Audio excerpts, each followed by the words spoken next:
Hey guys, it's the Reckless Spirit here, and I thought we could grab some tea and have a little talk about some more Amazon medicines and my experience with them. So, go ahead, get your tea ready, burn your sage, burn your sampalo, clear the space so we can lift our vibration, even if it's virtual. I pass these blessings on to you, and this way, we can have a merry, good old story time.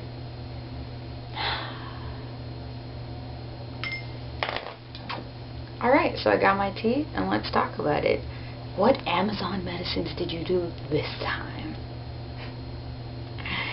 So, recently, just because quite a few people in my circle know that I'm a huge fan of holistic medicine and what the plants that we've had forever on this earth can do for people.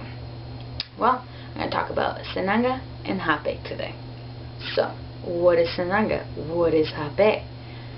When I say Rapé, a lot of people are a little confused. So, Rapé is a form of tobacco that is sniffed up the nose. Almost like a snuff, but this snuff is medicinal and it's good for you. It's not the one that turns your teeth different colors and makes you addicted and so forth. So, I did Sananga and I did Rapé after my Kambo ceremony, and if you don't know about that, you can go check the other video for my experience with Kambo, the tree frog. But we're going to talk about my experience with these eye drops and this tobacco that I inhaled and my experiences and what it was like for me and the pros and cons and what it did for me. Alright, so why? Why did I do this in the first place? Well, tobacco, this specific type of tobacco that's inhaled up the nose, is administered to you by a teacher, shaman, somebody you trust, obviously, and it's usually done during an ayahuasca ceremony. Same with Sananga, it's usually done during an ayahuasca ceremony, but they're also used to clear a ceremonial space and clear the mind from any distractions or energies that might be bothering you, and this helps with setting intention. So, rewind a little bit. I had just finished my yoga teacher training, and part of that was setting intentions at the end of our training on who we wanted to be and what energy we wanted to stay in as a yoga teacher, and that required setting intentions. So we all thought it'd be a really good idea to embark on this path, and it was up to us. It was our choice, obviously. I decided to go ahead with the group and we did it together. Now, I've explained it's a tobacco that goes up your nose, but what does it actually do? So, the main substance of it is tobacco. Like the Rapé is made with other plants as well, and all of this can be looked up. There's access to it online almost everywhere. Tons of places that talk about this. They just don't talk about the experience so much. And that's what I'm here to talk about. I'm here to talk about the experience. So if you're interested in it, you can have a little bit more information. It's something like you feel like diving deep into, go ahead. Alright, so I'm at the end of my teacher training. We all decide we're going to partake in this Amazon medicine that's going to help clear our mind from distractions, help our vibration, to set the intention, and just wholeheartedly be present in the moment. Now that's key. Being present. Doing both of these, you cannot, I'll just say that right now, you cannot be thinking about dishes, homework, what you have to do the next day, responsibilities. It doesn't happen. These substances, natural substances mind you, are so powerful that you actually don't have a choice to think about all those other things. So, let me get into it. We started with Sananga first. So we're all there. The teacher says, go ahead, lay down, get yourself comfortable. She puts a bucket in front of us. And I'm here thinking like, oh goodness, is this going to be like the Kambo? Am I just going to... Kidding. But I kind of thought it might be. So I was a little hesitant. a little skeptical, but I was willing just to dive deep and get it done. Alright, so we all laid down, and Sananga is these drops, and the drops are made from a specific root that is from the Amazon forest. You know, like, it can be grown in other places. It's been grown here in Canada. I've known that. It's accessed widely. There's lots of people who, you know, for example, I've known people to just carry it in their makeup bag, and they're like, yeah, I do Sananga all the time. Like, whenever I, you know, feel like maybe my vision is not good, maybe my mind is not as sharp, just break out the Sananga and the Rapé. For people who've done ayahuasca ceremonies on the regular, this is something they're used to. For me, not at all. So I lay down, I have my eyes closed, and we're getting ready. You can tell that all of us are a little bit nervous as to exactly what's going to happen. I was the last one. Why am I always the last one? I'm always the last one to receive it. So, laying there, and I hear screams. Screams of, like, death, okay? The various girls that I was laying next to, I don't think they were expecting the feeling, we'll say feeling that they were going to go through, or what they were actually getting themselves into. So out of nowhere, I have my eyes closed, so I'm trying to meditate, and I just hear screeching, almost like nails on the chalkboard. That got my heart racing. But I wasn't going nowhere. Just like the Cambo, I got this, I'm strong, let's do this, let's dive deep. Alright, I'm down for a new adventure. It finally comes to my turn.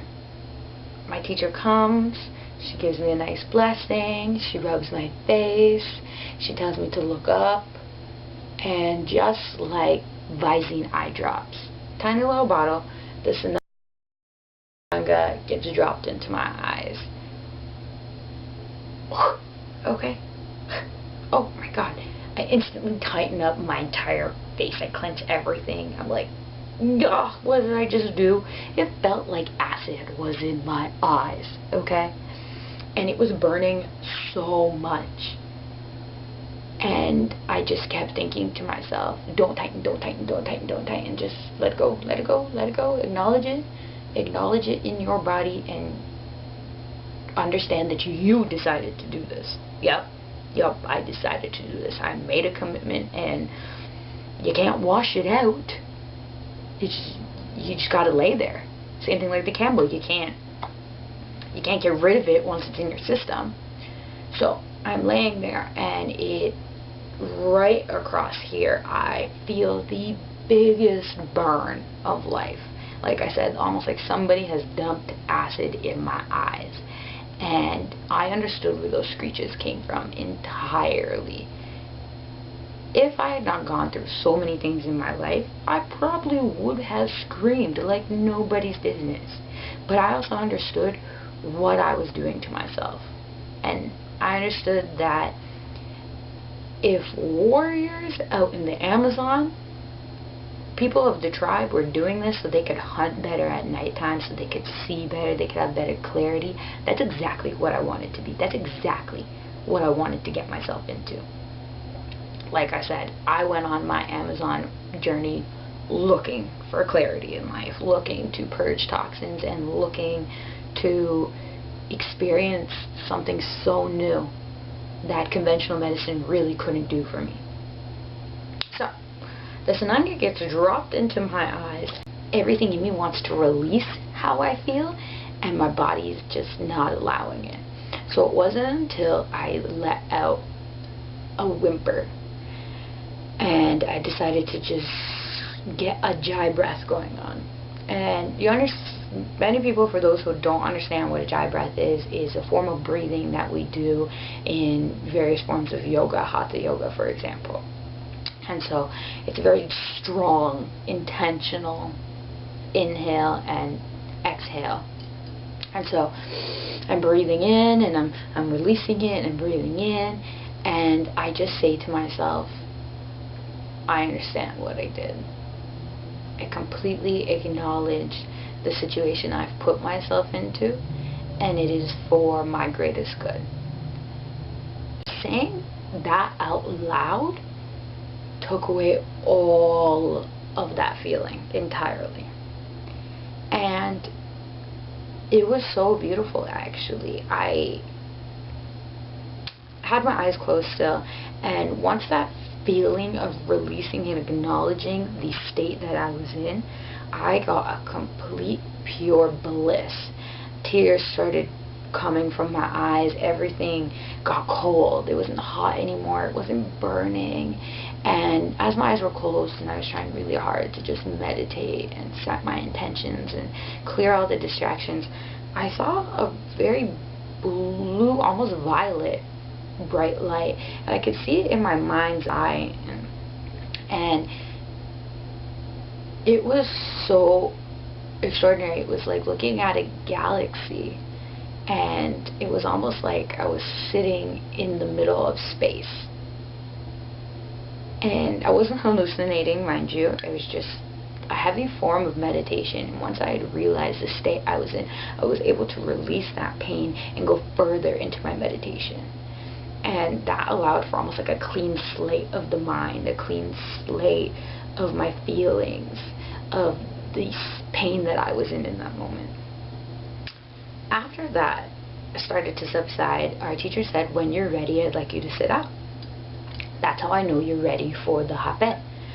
So, I'm there and I sit up, and I realized that I'm one of the first people to sit up, as the other people in the group are still laying there concentrated on the pain that they're in. And the teacher just keeps saying, let go, let go, let go.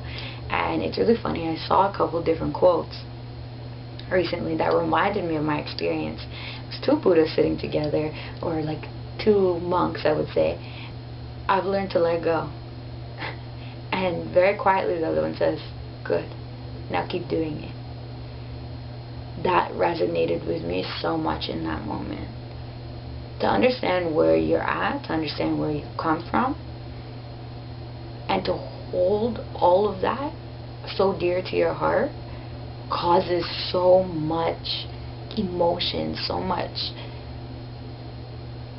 energy that resides within. So the minute that you can take it in, transmute it, and let it go,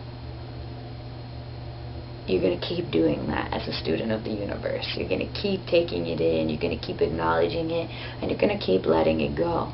And that's how you continuously move on without becoming bitter or cold or just hardened to the world around you. And I remember before my Kambo experience, I was very much like that. I always had this chip on my shoulder. I always had something. Like the world was constantly against me for everything. And it wasn't that I was constantly playing victim to everything. It was just that I had been through so many things. I feel like the world had started to take its toll on me, and I really started to harden. So part of my spiritual ascension, part of my yoga journey and teacher training, and even doing these Amazon medicines, I started to learn, once you understand to let go, good, now keep doing it. Which brings me to the rapé. Okay, so I've had my eyes burned out of my face. Now I feel this cold sensation. It feels beautiful. I don't want to leave this space of this blue violet ray that's bestowing in my mind's eye that I'm seeing. And decide to sit up, bring myself back, to the moment, the space that we're in, and ground myself, and the teacher comes over. Now, when you get rapé, it's almost like this, I want to kind of say it looks like a pen in an L shape, but it's all made out of wood. It's like a pipe. One end goes up your nose, the other end goes near the teacher's mouth. Yeah. They pack the end that goes up your nose with the tobacco, and they blow. At the exact same time that they blow, you have to breathe in. For anyone that has not smoked cigarettes before, it is like, it's not the same feeling, but it's like the head rush that you get is similar to the first time smoking a cigarette. It is so intense. You almost feel lightheaded, you feel dizzy, you feel disoriented, you kind of don't know where you are in that moment, and it's so much of a rush that you actually might become a little sick from it. And so what the Rapé does is it clears your sinuses of any bacteria, phlegm, anything like that. And like I said, the Rapé is used to clear a ceremonial space and clear a person's distractions and intentions. The reason why I say distractions is because, like I said in the beginning, you cannot think of anything. You do it at both noses, mind you. So the first one goes up your nose, and it's like, what just happened? There's a reason you're sitting on the floor, because if you're standing, you probably drop to your knees. I'm just saying. It's going to be different for everyone, but I have a very, very high pain tolerance. I tattoo myself. I have a very high tolerance for pain. And that was like a lightning bolt. Went straight up into my brain. It got into certain parts of my head.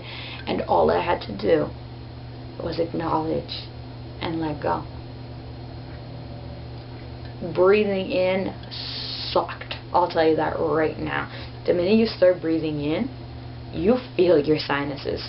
Warning, if you don't like graphic content, please don't listen to this. If you want more information, go right ahead.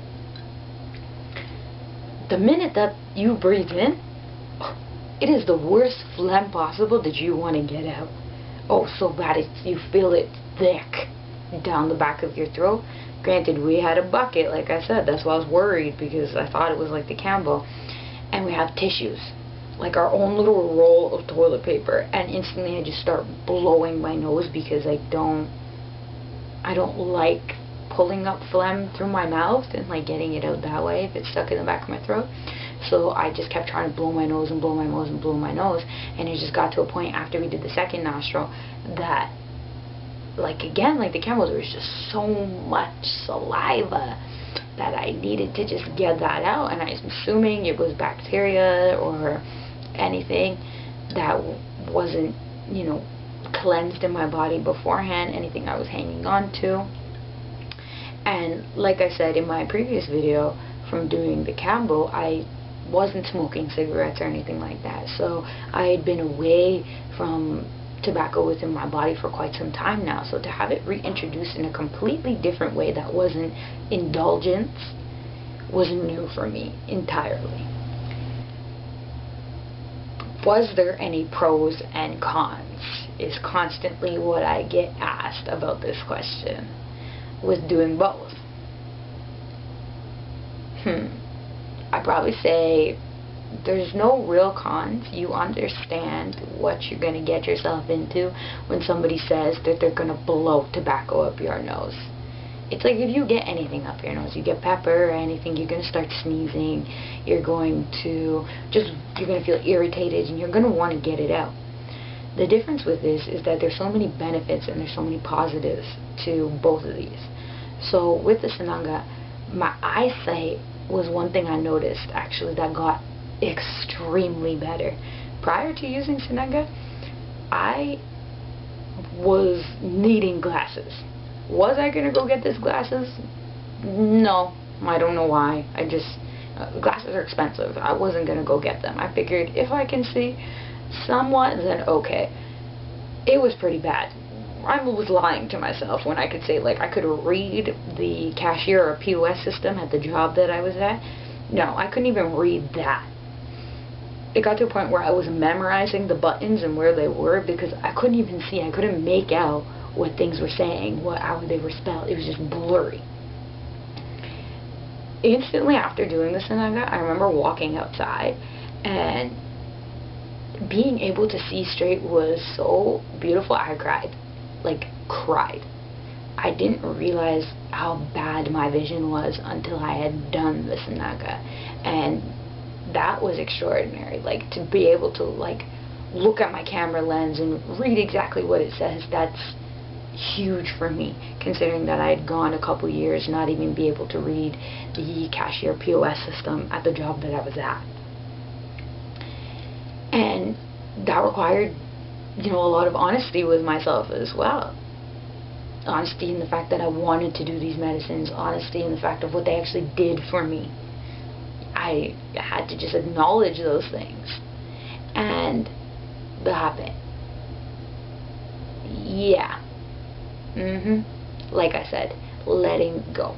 Acknowledging pain and letting it go was one of the biggest positives that I could possibly say. Even after having the tobacco blown up my nose, I had no need, I had no want for a cigarette or anything like that. Even more so, every time I smelt it, like my other video, it made me sick. Completely sick. And I don't know if it's because it was up my nose and there was so much of it, and it was just an overload that my body was like, you do not want this in your life. You don't want tobacco of no form. You don't want to put it in your lungs. You don't want it. And once again, anytime I did smell it secondhand, it just stopped me dead in my tracks. And it made me clear a space for myself. It made me hold space for myself as well. Because in that moment, even though you're being overwatched by your teacher, shamanic master, anything like that, you have this sense of wanting to take care of yourself. And in that moment of just wanting to take care of myself, I feel like that transcended into my everyday life. Whereas I continuously wanted to keep taking care of myself, and I didn't want to put these things in my body. So I'm looking at it as like a positive. The overload of having it go up my nose, acknowledging where I was at, that type of head space, and then putting space in for myself. Acknowledging what didn't serve me, what was not working for me, and the reasons why I decided to do these medicines. So, acknowledging the pain, where I'd been, bringing it in, and letting it go are one of the best things that I can say that both of those medicines did for me. So, if you have any questions, please hit me up in the comments below. I will definitely answer them for you. If you ever get a chance to try either of these medicines, definitely do your research. Have somebody you trust. Dive deep. That's all I can say. Alright? Sip your tea. Enjoy your day. The Reckless Spirit is signing off.